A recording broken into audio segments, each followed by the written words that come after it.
E hoje é Dia Mundial do Consumidor. A data surgiu com o objetivo de conscientizar os cidadãos de seus direitos, principalmente na hora de realizar suas compras. Afinal, os clientes contam com uma série de direitos que devem ser respeitados nas relações de consumo. Por isso existe o Código de Defesa do Consumidor. E esse é o assunto da nossa roda de conversa de hoje. E para debater esse assunto, eu estou aqui no estúdio com a presidente do Procon Goiânia, uma amiga muito querida que eu tenho a alegria de receber, Carolina Pereira. Bem-vinda, Carol. Muito obrigada, é uma bênção, uma surpresa grata estar aqui com vocês, estou muito feliz. Obrigado. E lá em Palmeira dos Índios, nas Alagoas, a doutora Larine Sabino, advogada tributarista. Boa tarde, doutora. Boa tarde, Padre Wellington. Obrigada pelo convite. E em Brasília, o senhor Cícero Francisco de Melo Brito, da Pastoral do Empreendedor. Boa tarde, seu Cícero. Boa tarde, tudo bem? Tudo bem, graças a Deus. Então, bem-vindos ao nosso almanaque. Eu queria começar com você, Carol, porque o contato com o consumidor, talvez nos momentos de reclamação e principalmente de assegurar direitos, ele se dá por primeiro na procura ou na busca por essa instituição que é o Procon. Eu queria que você falasse para as pessoas e explicasse especificamente o que é o Procon e como ele funciona. Olha, o Procon é o Programa de Defesa do Consumidor, né? Então, nós temos um Sistema Nacional de Defesa do Consumidor, uma Secretaria Nacional que traz as diretrizes, e aí a gente tem os Procons do Estado e os Procons do município. O do município, ele lida mais com aquele caso do tete a tete ali com o consumidor. A gente atua em duas frentes. A gente atua primeiramente recebendo as demandas. O consumidor fez uma compra, ficou insatisfeito, não conseguiu um atendimento, né? Teve uma negativa aí, ele vai ao Procon, a gente abre uma reclamação, tenta falar com essa empresa, abre um processo administrativo no caso de não conseguir falar com essa empresa, faz todo um procedimento administrativo jurídico ali para resolver esse problema de consumo. E a outra frente que a gente atua é na fiscalização. Então, o Procon Goiânia, ele está aí. Todos os dias a gente faz uma ação nova, visita estabelecimentos, tentando hoje não só autuar aquele empreendedor, sabe? Mas orientar também para que ele ande em conformidade com a legislação consumerista e assim o consumidor tenha os seus direitos garantidos. Cícero, eu queria perguntar para você de que forma a Pastoral do Empreendedor ela também orienta diante desse direito adquirido que o consumidor tem, porque é uma relação que acredito das duas pontas, né?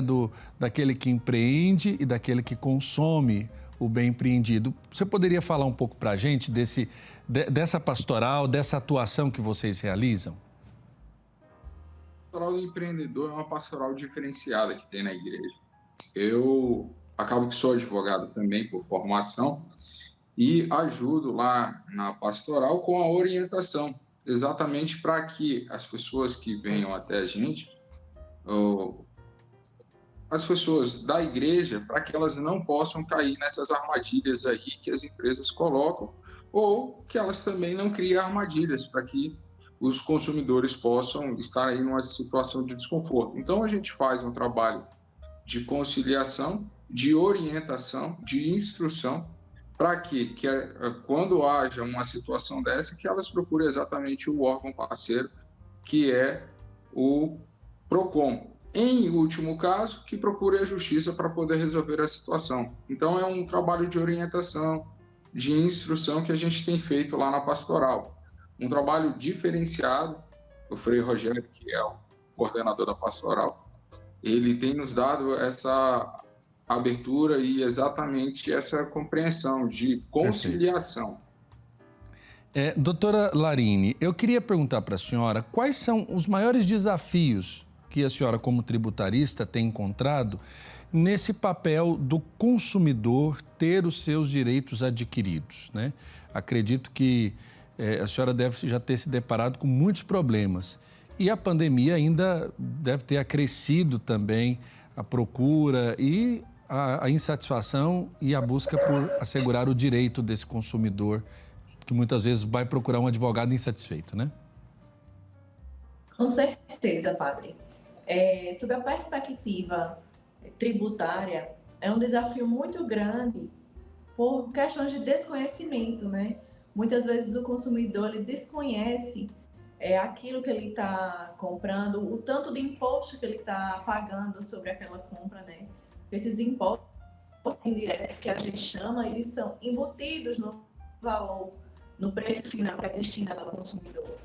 Então, a gente tem uma missão, né, que é um trabalho de conscientização, de levar informação para o consumidor sobre o que ele está pagando, qual a tributação. E outro desafio também muito grande é a questão do Estado encontrar um ponto de equilíbrio, né, junto a essa relação, de que maneira poderia o Estado diminuir essa carga tributária, né, para ajudar mais, né, nessa questão da sociedade que vem sofrendo aí. A gente tem um debate muito atual, que é a questão da redução do valor do combustível, né? Vem aí uma lei tramitando com o intuito de fazer com que iguale a carga de ICMS em todos os estados do Brasil. E a gente fica refletindo, né? Será que essa medida é suficiente, se vale a pena? E é um estudo, né? Um debate amplo que a gente acredita que não vai ser resolvido de uma hora para outra, né? Que vai levar um certo tempo, porque são várias variáveis que devem ser analisadas. Então, são vários desafios enfrentados na parte tributária com relação ao consumidor, vários. Carol, eu queria perguntar para você sobre esses desafios que o PROCON tem enfrentado com esse acréscimo da pandemia, porque já existiam problemas em relação a algumas demandas. Eu até queria que você pudesse dizer, primeiro, quais são as principais demandas que chegam ao PROCON e depois quais foram os problemas identificados com o advento da pandemia que chegaram ali ao PROCON dentro da sua plataforma de atendimento. Olha, os principais, assim, os três principais problemas, Padre Wellington, hoje que a gente vê. Questão bancária, tem muita reclamação de banco. Telefonia, tem muita questão também de telefonia e energia elétrica. E, terceiro lugar, agências de viagem. E na pandemia a gente teve um problema muito grave, né, de cancelamentos de contrato. E aí as pessoas queriam reembolso, às vezes não conseguiam. E um outro problema foi a questão do superendividamento. Hoje no Brasil, 76% das famílias estão endividadas. E aqui em Goiânia, nós somos o estado com o maior número de endividados no Centro-Oeste. Então, com esse superendividamento, em 12 anos não tinha um nível de superendividamento da população como hoje, agravado pela pandemia. Hoje o PROCON Goiânia lançou um núcleo de apoio ao superendividado para tentar aí fazer uma gestão, ajudar o consumidor a fazer uma gestão dessas dívidas e também ensinar para o consumidor a não fazer mais dívidas. Cícero, esses dias nós tivemos um programa com o Frei Rogério lá em Brasília, na Ermida da Mãe Rainha, e ele falava, por exemplo, do projetar um novo ano, dos desafios. E o consumidor, e talvez até o empreendedor, porque em algum momento ele também consome aquilo que é produzido, aquilo que é colocado à sua disposição, ele precisa ter consciência daquilo que a Carol acabou de dizer, que é essa possibilidade de se endividar e não ter como investir, não ter como empreender. Como a Pastoral do Empreendedor orienta o cristão a fazer uma boa gestão dos seus recursos? O Frei Rogério, o ano passado, ele, em parceria com um grupo de empresários que frequentam a Pastoral também, ele lançou um projeto de educação financeira. Foi feito até um treinamento com o pessoal da Cúria, e exatamente para mostrar isso. Como evitar que você tenha um superendividamento, como fazer uma gestão inteligente dos seus recursos. E isso tem surtido muito efeito. Os empreendedores que ali estão na pastoral e até mesmo fora da pastoral têm aderido a essa ideia. Então, é um projeto que eu creio que esse ano, novamente, deva ter esse treinamento aí, esse curso de gestão financeira. O Frei Rogério, ele tem várias frentes que ele está atuando e eu acredito que essa vai ser uma delas, novamente, que ele vai voltar a falar com os empresários, a mostrar e, quiçá, dar esse treinamento de novo, junto ao pessoal da Cúria e das outras igrejas, para poder levar essa educação financeira, que é um projeto que é um projeto primário, mas ao mesmo tempo que faz a diferença para que o país, a sociedade em si, os empresários possam não estar nesse superendividamento. Evite que eles se encontrem nessa situação e aqueles Perfeito. Que se encontram, como possam sair daquela situação. E doutor Cícero, assim que for lançado o link desse projeto de educação financeira, já manda para a gente poder oferecer para todo mundo aqui na TV e para os nossos telespectadores também. Mas, doutora... Ele é gratuito até, foi gratuito, é gratuito e é super interessante. A gente vai estar discutindo com o Frei Rogério qual a próxima data, questão só de ajuste, e a gente vai estar convidando vocês sim. Vai ser uma alegria poder apresentar essa novidade para os nossos telespectadores.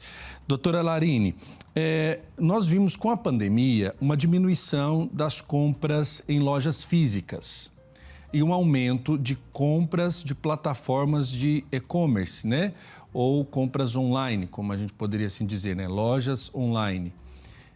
O consumidor, nesta relação de consumo, ele tem direitos, por exemplo, como ele tem numa compra física dentro da loja, direito de arrepender, direito de devolver, direito de trocar. Assim, estou falando bem superficial como consumidor leigo e desconhecedor total do mundo jurídico. A senhora poderia nos orientar, por favor?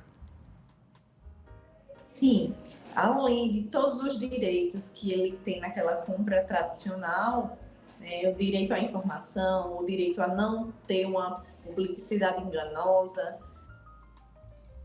direito de garantia dos bens duráveis e não duráveis. E além desses direitos, ele tem o direito de arrependimento.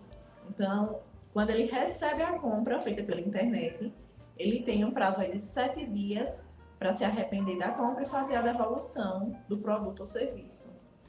Perfeito. E esse problema também você deve encontrar muito, né, Carol? Ali nas reclamações do PROCON, né? A gente já passou por uma situação juntos que foi aquela questão de você chegar num aeroporto, o pessoal parar, pedir o seu cartão e vir ali uma série de faturas sem você ter o conhecimento e achar que está ganhando, quando na verdade você está pagando por um produto que você não desejou, né? Fala um pouco dessa realidade também, porque eu acho que muita gente passa por isso e acaba desistindo de reclamar os seus direitos. Olha, tem muita reclamação nesse sentido e aí a gente também tem aquela reclamação. Hoje a gente tem a Lei Geral de Proteção de Dados que nos dá uma segurança maior em relação a isso. Então, a gente tem, por exemplo, bancos, um dos maiores reclamações que a gente tem, os bancos ligando, sabe, Padre Wellington? Liga para o aposentado, conversa com o aposentado, fala, olha, a gente tem aqui um empréstimo consignado. O aposentado não aceita, quando ele vê, já está lá comendo o dinheirinho dele todo mês. Isso o PROCON Goiânia não aceita, a gente tem notificado os bancos, a gente tem ido atrás, a gente tem atuado de uma maneira muito veemente, porque essa situação de fazer uma venda enganosa para o consumidor é uma situação que a gente trata como grave, então as multas são altas. Perfeito. E diante dessa situação também, o PROCON tem acompanhado, como é que se dá a resposta do PROCON? Porque aí o meu questionamento a gente leva a reclamação, exemplo, chamada de operadora de telefonia, eu acho que também tem muito, né? Muito. A gente já viu muito esse tipo de reclamação, tanto de telemarketing, essas coisas. Existe um retorno ao consumidor daquela reclamação que foi levada ao PROCON? Existe sim. Como é que funciona? Você chega ali no PROCON, agenda, né, por telefone ou por internet seu atendimento, e aí você chega com a demanda. O nosso atendente pega os seus dados, abre uma reclamação e naquele mesmo instante ele já tenta entrar em contato com a prestadora de serviço, com o fornecedor e tentar uma resolução do problema. Caso esse problema não seja resolvido ali na hora, marca-se a data de uma audiência de conciliação. E aí a empresa é intimada a comparecer lá no PROCON, faz-se essa audiência junto com o conciliador nosso. Tendo acordo, fica ok, não tendo acordo, a gente pega essa documentação da empresa e passa para o nosso jurídico. Aí o nosso jurídico vai analisar se teve realmente ali uma infração ao direito do consumidor. Em caso sendo constatada essa infração, a empresa é autuada e aí com essa autuação a empresa será multada e a gente passa para o consumidor, né? O consumidor também é intimado sobre o que aconteceu com aquela empresa. Lembrando que esse valor da multa não é para o consumidor, não é para reparar um dano do consumidor. Ele vai para o Fundo de Defesa do Consumidor. O consumidor, em querendo ser ressarcido do dano, ele tem que entrar na justiça. Entendi.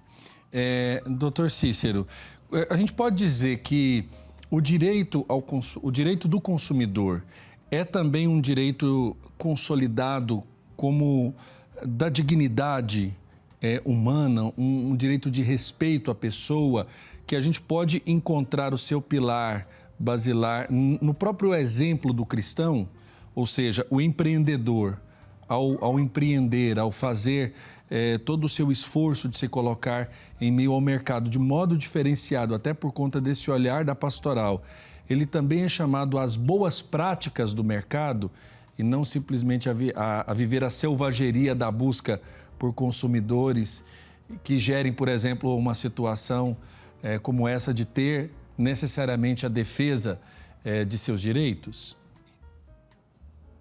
É exatamente isso. A gente tem que se colocar, tem que ser empático, né? Tem que se colocar no lugar do outro. Então, amar ao próximo como a ti mesmo, né? Então, fazer o bem sem olhar a quem. Sempre, quando a gente for tratar de relação de consumo, eu estou vendendo, mas eu estou vendendo verdade? Estou vendendo algo que, de fato, é honesto?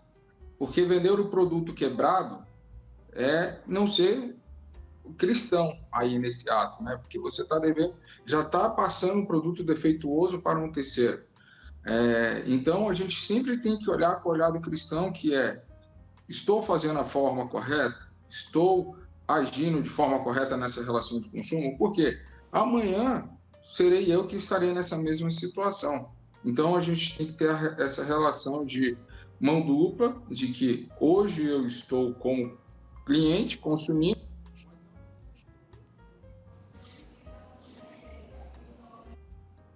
de cliente. Então, estou vendendo, vendo verdade. Estou comprando, compro verdade. E aí a gente tem o papel do cristão agindo, de modo que a gente sempre trabalha com retidão. Perfeito. Nós vamos agora para um rápido intervalo. Na volta, a gente vai fazer esse arremate da nossa roda de conversa hoje, falando sobre os direitos do consumidor, nesse dia em que o consumidor celebra também esse olhar de assegurar os seus direitos, da sua prática nas relações de consumo. Nosso almanaque vai para um rápido intervalo e volta daqui a pouco.